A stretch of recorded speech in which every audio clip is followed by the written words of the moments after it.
Finally, Wayne Ruthel has finally made it to the G.I. Joe 1/18 scale action figure line.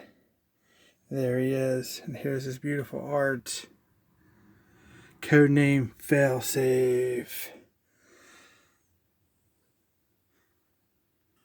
Welcome back to Black Sky Reviews for part number 9 of our G.I. Joe Haslab Sky Striker miniseries. In this part, we're going to take a look at finally a figure of Wayne Ruthel that we've all seen on the G.I. Joe classic vintage style canopy, but we had no name, no face. Now we have a figure. Fantastic. Here's a card. Warning for Tricky has up top. Age recommendations. The beautiful G.I. Joe, a real American hero. As we move down the card, we can see the new artwork of Wayne Ruthel. This is definitely going to be a sought-after piece in the years to come. Here we have his helmet, his pistol, just like Ace. He's a radar intercept officer, codename Failsafe. As we move down the card, there is the art right next to the figure. It looks really good. Definitely feels the itch for an old school retro figure if it was released back in the 80s.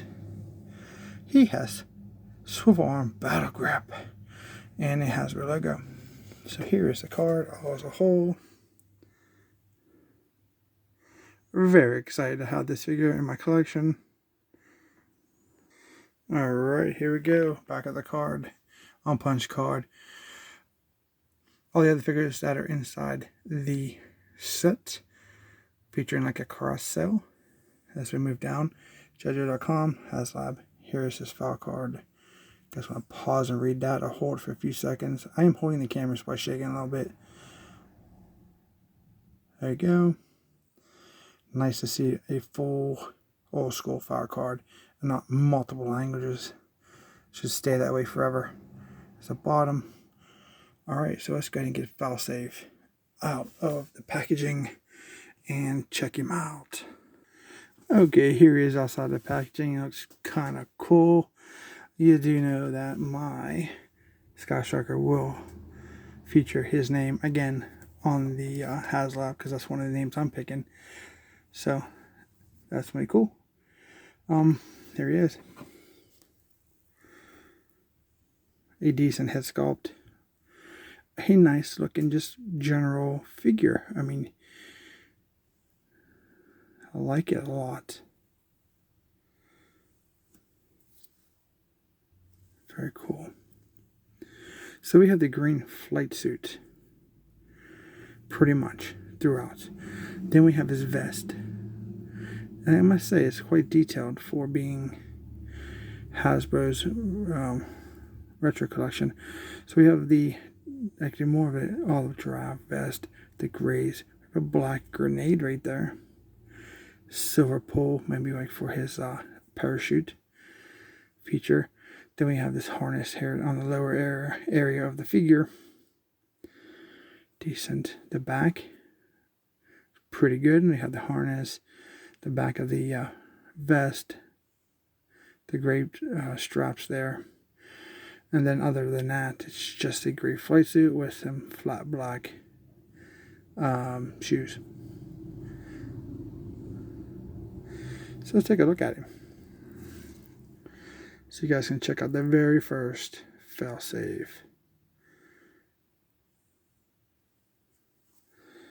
Side, the back.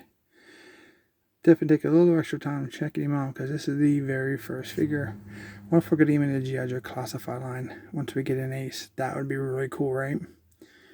Hasbro, if you're watching this, I'm pretty sure everybody's going to want a Failsafe classified figure. As shiny as hair is.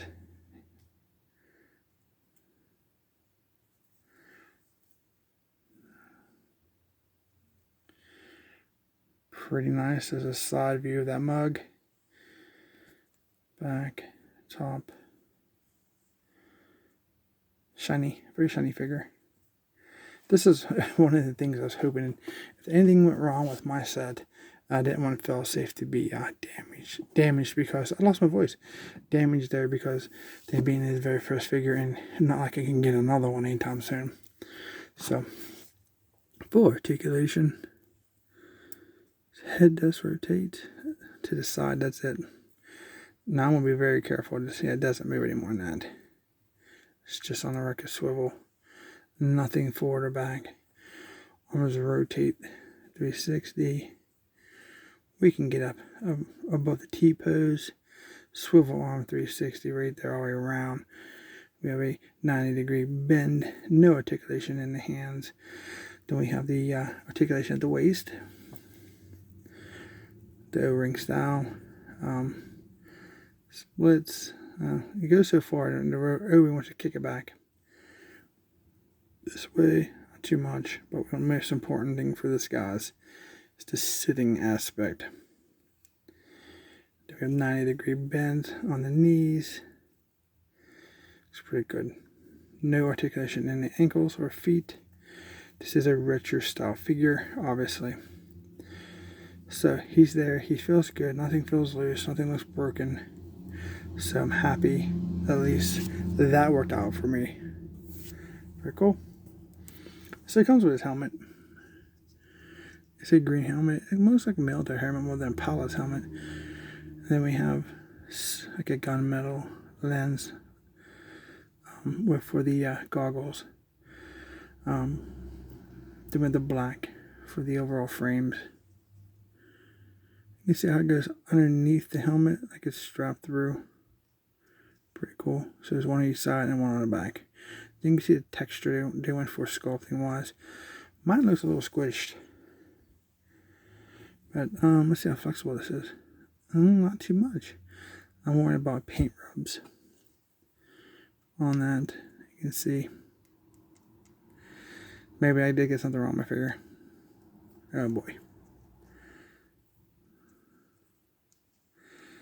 There we go. Oops. I'm trying to be very careful and not force anything, and I dropped it. There's his helmet on his head. Looks pretty cool. Back of it, awesome. So there he is. He's staying pretty decent too. So it comes with a pistol, just like Ace. If I can get, it's so small. These are small. That I remember. Pretty cool. And that's Butterfingers, right? Maybe it's because I like grease in his hair because it's so shiny.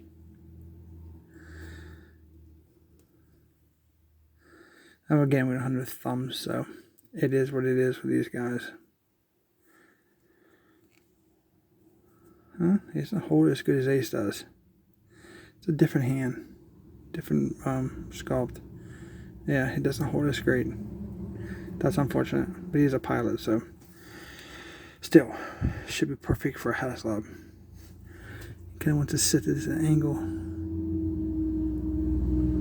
like that, but we'll give it to him because what we can do about it.